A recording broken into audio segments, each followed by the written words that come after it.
हैं तो आपकी मार्केट की प्राइसेस काफ़ी ज़्यादा डाउन हो चुकी हैं। जो चीज़ आपकी 70-80 लाख की मिलती थी, आज वही चीज़ आपको दोबारा से 40 लाख रुपए अच्छा मार्जिन ले सकते हैं। जैसे 35 लाख की चीज़ मिल रही है, जो चीज़ 50 लाख की वैल्यू रखती थी।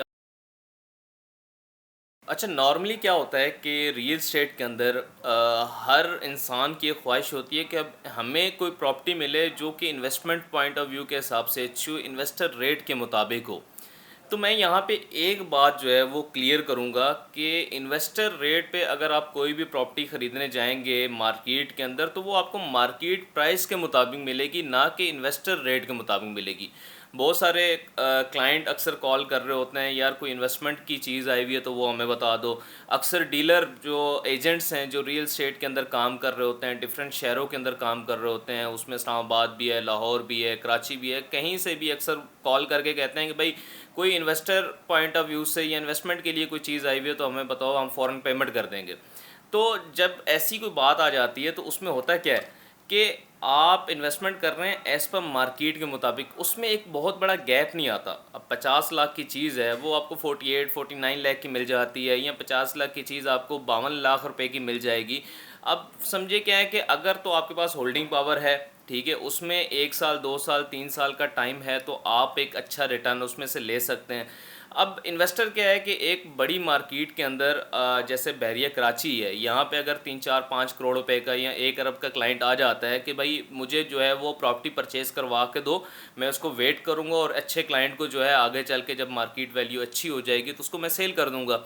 तो ये एक लॉन्ग टर्म इन्वेस्टमेंट भी आप कह सकते हैं, या शॉर्ट टर्म भी। शॉर्ट टर्म आपने अपने माइंड से बिल्कुल निकाल देना है कि भाई अभी आपने प्रॉपर्टी ली और फ़ौरन से 1 महीने बाद मुझे इसको सेल करके दे दो, वही वाला हिसाब कि भाई मेरे पैसे डबल हो जाए, मैंने 25 लाख की ली तो मेरी 50 लाख की चीज़ सेल हो जाए। तो ऐसा बिल्कुल भी नहीं है, आपको प्रॉपर्टी के अंदर जो है वो वेट करना पड़ता है, ठीक है? चाहे वो इन्वेस्टर है, चाहे वो मार्केट का कोई एजेंट है, एजेंट अगर कोई प्रॉपर्टी ख़रीद रहा है, ख़रीदने के बाद अगर थर्ड पार्टी को वो दे रहा है, थर्ड क्लाइंट को दे रहा है, तो उसमें होता है क्या है कि उसमें इतना बड़ा गैप नहीं होता। नॉर्मली हम लोग यहाँ पे हर बंदे का अल्फाज जो है वो यही होते हैं, सर एक बहुत अच्छी प्रॉपर्टी आई हुई है, इन्वेस्टमेंट पॉइंट ऑफ व्यू के हिसाब से बहुत अच्छी है, आप इसको रखें, 1 महीने बाद सेल कर दूंगा। तो आपने इन लोगों से थोड़ा सा दूर रहना है। वो होता क्या है कि आपको थोड़ा सा पॉइंट अपना क्लियर करना होता है। आपको जब भी कोई भी प्रॉपर्टी ख़रीदनी है, आपको कम से कम 1 साल 2 साल का माइंड बना के ख़रीदनी होती है, क्योंकि प्रॉपर्टी जो है वो वेट मांगती है, इंतज़ार मांगती है, क्योंकि डे बाय डे आपकी प्रॉपर्टी की वैल्यू बढ़ेगी, ना कि कम होगी।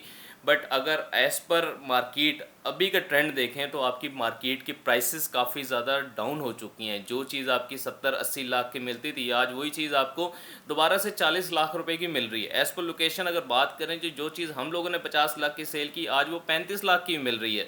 बट ये है कि जिन्होंने अच्छे टाइम के ऊपर बेची, उन्होंने अच्छा फ़ायदा ले लिया। जो होल्ड करके बैठे रहे, आज वो दोबारा से डाउन के ऊपर स्टैंड कर रहे हैं। समटाइम ये होता है कि बहुत सारे क्लाइंट आते हैं हमारे पास अर्जेंट पेमेंट के ऊपर, भाई मुझे पेमेंट देनी है, किसी और जगह पे इन्वेस्टमेंट करनी है, रियल एस्टेट तो उठ नहीं रही, आप हमें प्लॉट जो है ये हमारा सेल करके दे दें, विला जो है वो सेल करके दे दें, कमर्शियल प्रॉपर्टी इसको सेल करके दें, हम यहाँ से पेमेंट निकालें, किसी और जगह पे इन्वेस्टमेंट कर दें। तो इस बिहाफ के ऊपर इन्वेस्टर जो है वो जो पीछे बैठे होते हैं, जिसके पास पेमेंट होती है, जो ऐसी चीज़ों को देख रहे होते हैं, उसमें जो है वो अच्छा मार्जिन ले सकते हैं। जैसे 35 लाख की चीज़ मिल रही है, जो चीज़ 50 लाख की वैल्यू रखती थी, आज वो 35 लाख की मिल रही है, तो वो